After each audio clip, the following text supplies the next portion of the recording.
Hey gang, we are with the Jet City by Soldano JCA2112, the JCA2112 RC. Basically a pair of EL84s, about a 20 watt amp with spring reverb. These are really popular because it's a good tube design at a really great price. I gotta tell you though, I think that this amp is capable of more than what it's given out, probably because of the fact that it's got a relatively inexpensive speaker in it, as we would assume an amp at this price point to have. I've already done demos on this amp, and I found that what I liked about it was kind of narrowly focused in the mid-range, very Marshall-esque, and what I did not like about it is that it didn't really have much sparkle on the top or much oomph on the bottom, especially when we were going for sort of Fender-esque clean tones. So what I have over here in the Burris cab is the WGS Retro 30. Now the Retro 30 is still somewhat of a vintage 30 British voiced speaker, but it does not have nearly as much of a focus in the upper mid-range as a veteran 30 does, or a vintage 30. So this is the Retro 30. A little bit more sparkle on top, a little bit more oomph in the bottom, still though with that predominant British voice. So I'm going to start out a little bit. I'm on clean stuff. If you've heard any of my demos, you know I'm about a 6-trick pony, and I'm going to go through those tricks here.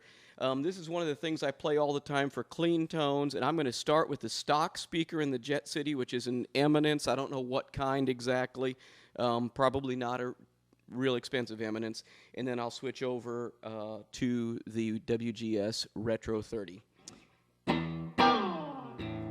Stock speaker.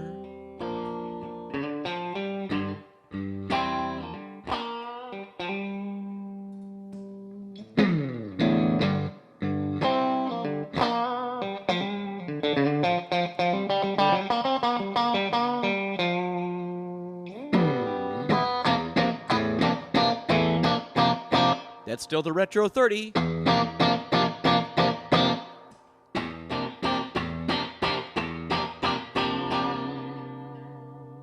And that's the stock speaker. So, yeah, again, I know the WGS line pretty well, and I had already suspected that probably the Retro 30 was going to be just the prescription for this amp, and on these clean tones anyway, certainly it is. Let's do a little bit. That was between the bridge and a neck pickup. Let's go, our bridge in the middle. Let's go up to the neck in the middle.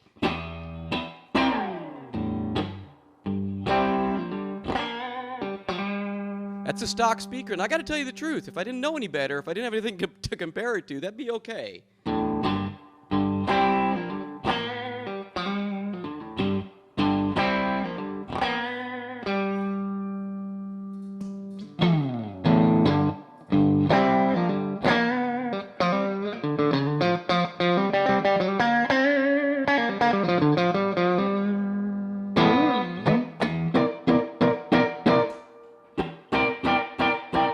That's stock.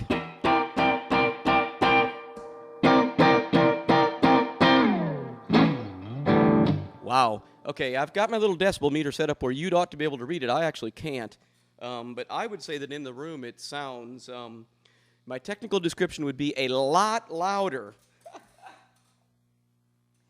I don't know how much louder, but it sounds a lot louder in the room. So, tell you what, we'll do just a little bit of kind of twangy telly stuff, and I'm going to crank a little bit more reverb here. Okay, this is on stock speaker.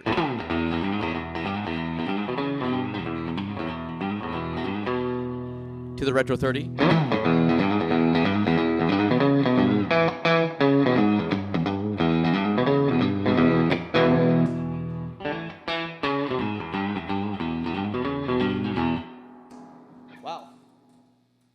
Okay, so indeed, in all of those clean tones, the Retro 30 is making this already pretty decent sounding amp for the money sound downright good.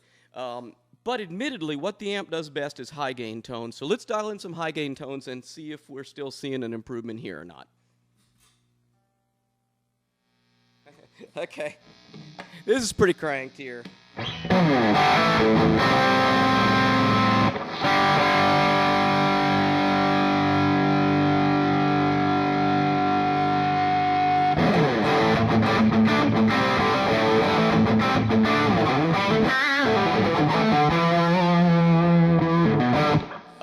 That is the Retro 30. Okay, here's a stock speaker.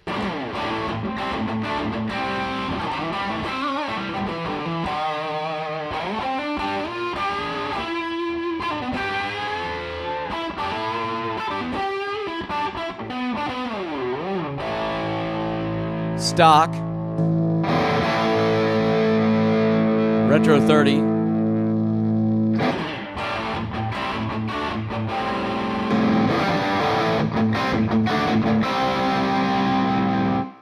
Okay, so it kind of depends on what you're going for, but good Lord, is the Retro 30 a lot louder.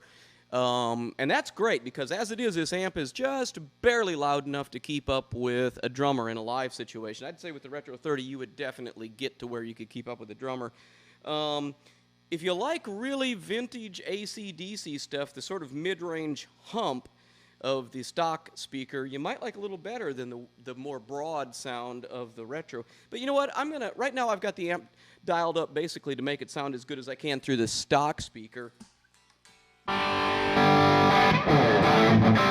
Okay, that's the Retro 30. I'm going to go ahead and add a little of the mid-range back in that I've got scooped out right now.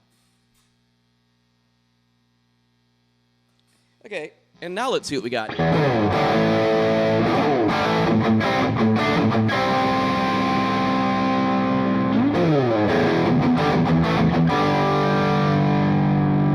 To stock.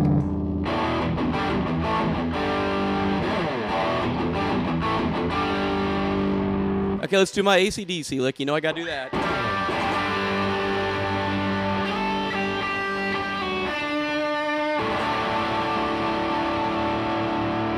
To the Retro 30.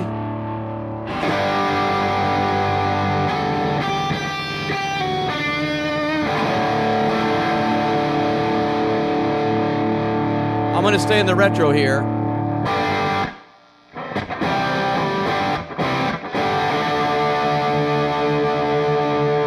The stock speaker.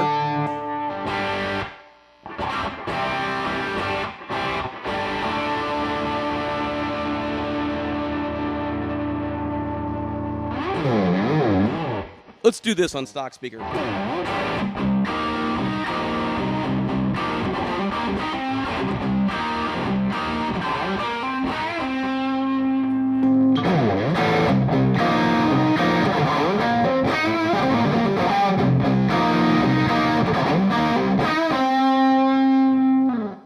Okay, you know, again, unless you're really looking for that focused mid-range thing, wow, this Retro's eating its lunch. Okay, go up to neck pickup, and I'm going to actually pull the gain down just a little bit and do some kind of Stevie stuff here.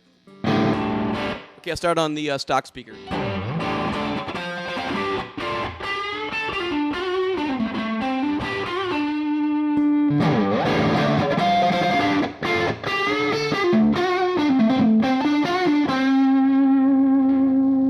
Back to stock.